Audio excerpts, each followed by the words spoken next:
DJI recently released the Action 5, GoPro released the Hero 13 Black, and now Insta360 has released the Ace Pro 2. Let's go test and compare and see which one of these cameras might be right for you. I really don't see any reason to even compare stabilization between these three cameras because all these cameras now stabilize incredibly well. When it comes to footage, there's a fair amount of difference between these cameras. The Insta360 will film 8K up to 30 frames a second, which is what you're seeing now. Insta360 says you should really only use that in bright, well-lit conditions. Well, it is bright, well-lit conditions.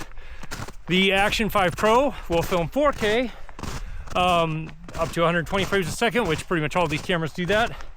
And then the GoPro will film 5.3K. Now, full disclosure, I purchased all of these cameras. Originally, DJI did send me a Action 5, but it met with an unfortunate accident and didn't make it back, so I purchased another one. But all these cameras I purchased specifically to test and review for this video. What you're seeing right now is the ideal conditions for any action camera. Very well lit space, very bright, and I'm using a selfie stick to hold them about 3 feet away. The reason for that is that the Insta360 seems to struggle with close focus distance. The Action 5 Pro does as well. This is where the GoPro actually wins, is that it gets everything in focus at a fairly close distance. The Action 5, you definitely want to be, a good arm's length away. I'm a little more than that right now. The Ace Pro, I struggle with because it just does not seem to have stuff in focus. Now, the background is in focus, yes, but it's also very, I would say, feels like artificially sharpened. But I'm curious what you think. Which one of these cameras looks best to you? I gotta be honest, in most of this footage and most of the footage that I've played with so far, I feel like the GoPro looks the best in close focus stuff, in stuff like this. I think kind of up for a tie on the Action 5 Pro and the GoPro on which one you can make look closest to other cameras. The GoPro has a log profile, does fairly well. Its 10-bit color looks great. Very GoPro-esque footage. And then the Action 5, of course, has its 10-bit log color profile, D-Log M, which you can make match to many other cameras. One thing that has stuck out to me since I started testing was the Insta360 Pro 2's image seems softer, less detailed, and I'm not saying it's less sharp. I just feel like it has less detail in the video. And I thought maybe that's because I'm shooting in the 8K mode, that it has a little less detail than the other ones. And I'm using a selfie stick. It's like 3 feet away from me right now, so that should be plenty for, sharpness. So let's switch to 4K 30. So this is Insta360's Ace Pro 2 at 4K 30 with HDR on. The Action 5 Pro is, of course, in 4K 30, and the GoPro is in 5.3K 30. All of their sharpness settings are set to medium or middle level, depending on, how they rate it or how they go about it, but that should be, roughly the same. So now we've turned the HDR off, still in 4K 30, and, how is this looking? At first I thought it was just the 8K 30, but this is 4K 30, and it to me still has that same sort of softness. The place I can really tell is in my hat. This has lots of little fine detail in it. It just doesn't come across on the Insta360 at all. The colors look crushed. Background looks over sharpened. The Action 5 Pro, I'd say, gets it better, much better than the Insta360 does. The GoPro gets it great. The detail on the hat. And yeah, I just say, from an image quality standpoint, out of these three cameras, I would rate it Action 5 or GoPro number 1, depending on the look you're going for. Insta360, definitely dead last. Just does not look as good to me. And again, this is in ideal conditions. Like, everything should look amazing. It is super brightly lit, and all of the great colors in the snow, should look good, but it doesn't. So, I don't know. I'm not a fan.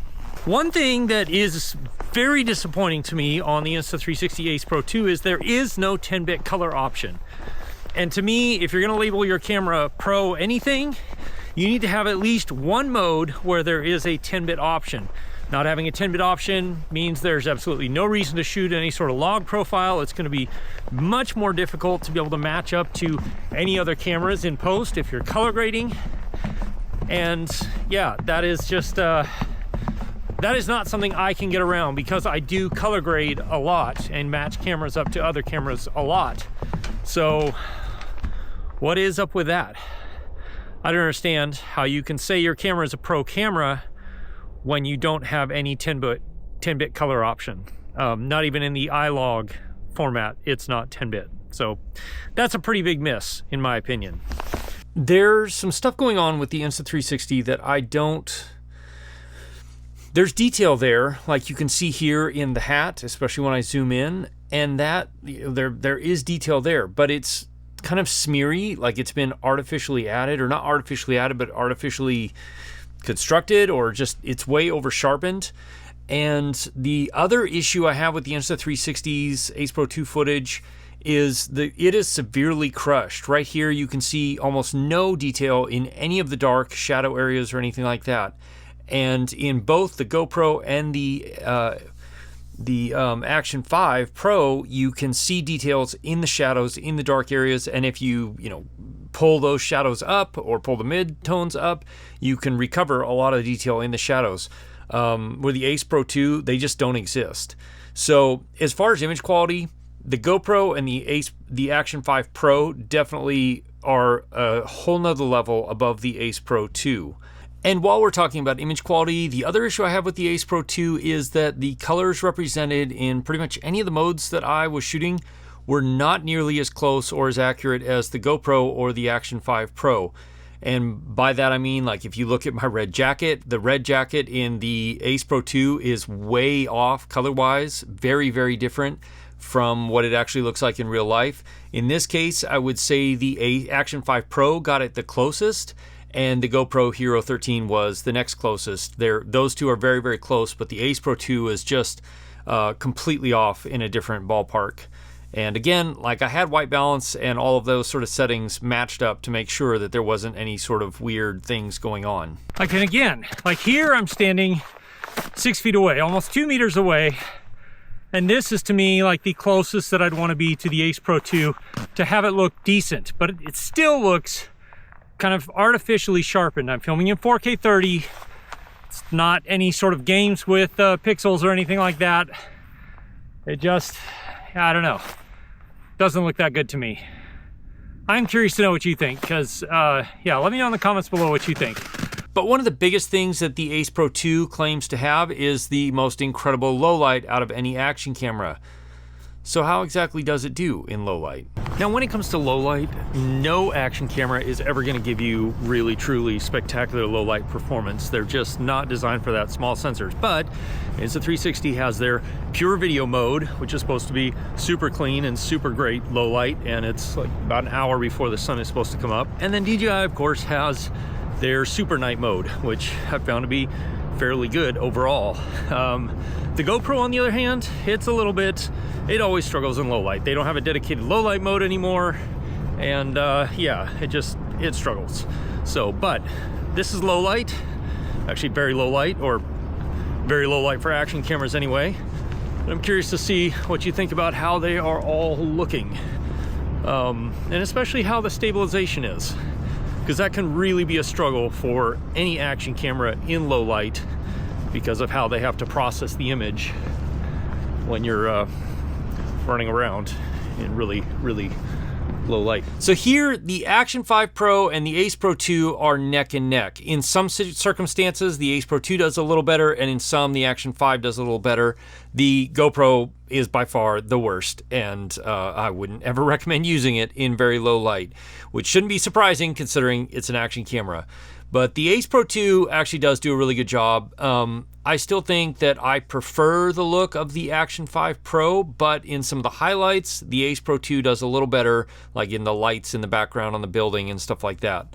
So very close, but the Ace Pro 2 I think probably edges out the other two. Hey, if you're enjoying or getting value out of this video, then consider subscribing. I go out and test and review and compare equipment in the most real world conditions I can find here in Alaska where I live, and I give you tips and tutorials on how to use them. Subscribing is free, doesn't cost you anything, and you can always unsubscribe later. And then we have audio. Now, while the Ace Pro 2 has the little wind cover in the front there, and it has some voice isolation features, the Action 5 doesn't have a wind cover, but you can wirelessly pair it directly to a DJI Mic 2, actually up to 2 DJI Mic 2s. And then the GoPro doesn't have any wind mic cover or anything like that. But like the other ones, you also have a voice isolation feature, and you can also pair it to Bluetooth audio devices. Now, Insta360's added the support for USB-C audio, which means any USB-C compatible microphone you can now plug directly into the camera. And I believe you can also pair with Bluetooth devices. But this is the sound straight out of camera, no extra processing, no nothing like that.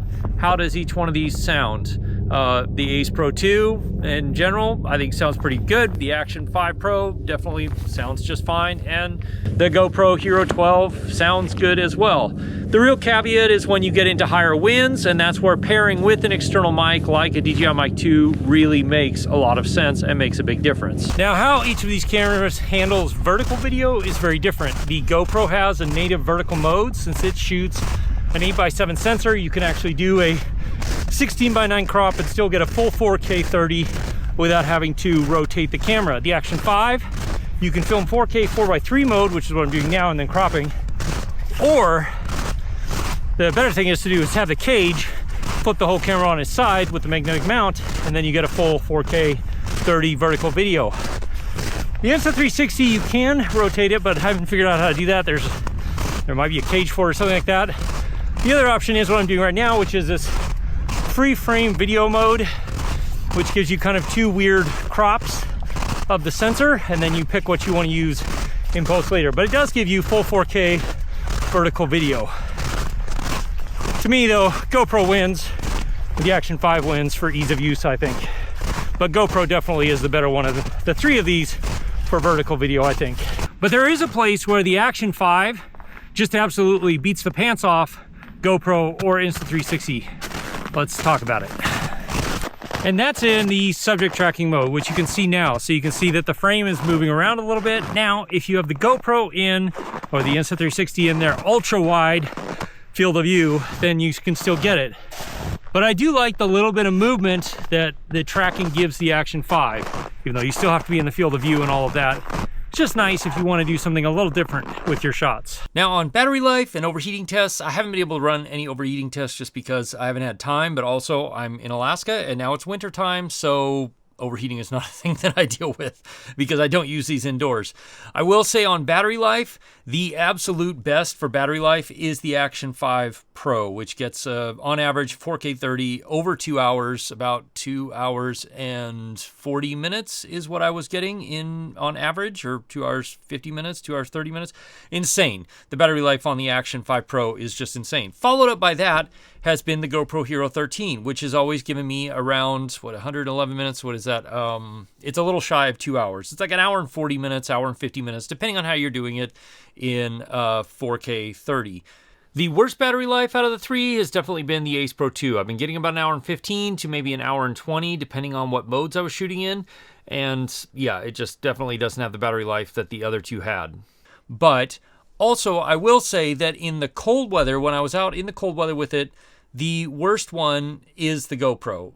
The GoPro has always struggled with this in the past, and it struggles with it still. And some other things to keep in mind is how they are used, or their user interface. The Action 5 Pro is great because you not only have this really great rear screen that's OLED and bright, you also have this front screen that's OLED bright. If you swipe up, then it becomes a touchscreen, which gives you access to everything you need. The GoPro also has this nice front screen, but only the rear screen is a touchscreen, and it is not OLED.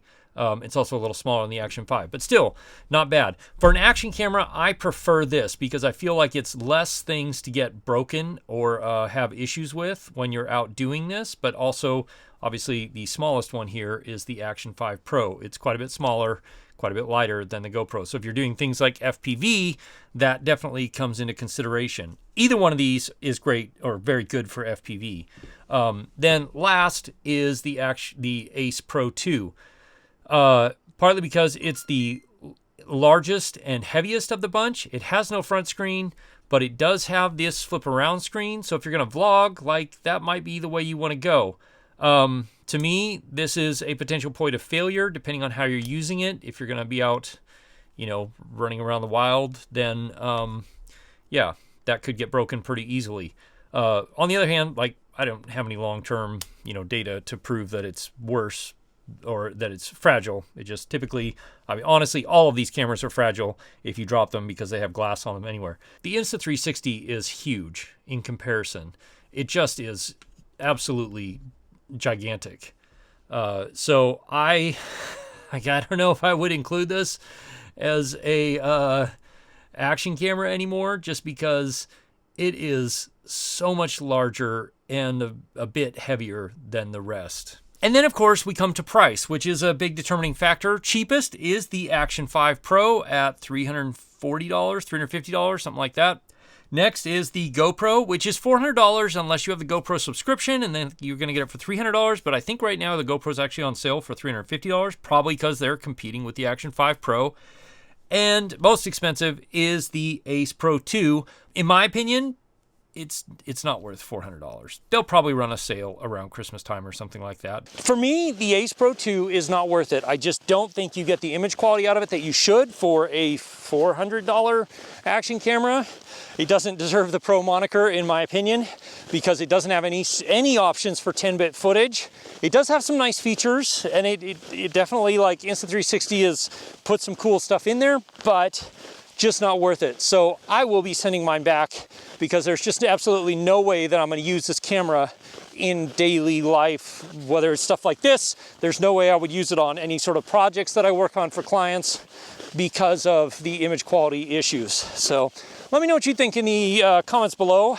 But until then, you're going to want to watch this video right here where I compare some other action cameras. I'll see you over there. As always, if you have questions, ask me in the comments below or join my live stream, which happens most Wednesday nights at 4 p.m. Alaska time, 8 p.m. Eastern. We can have more of a conversation.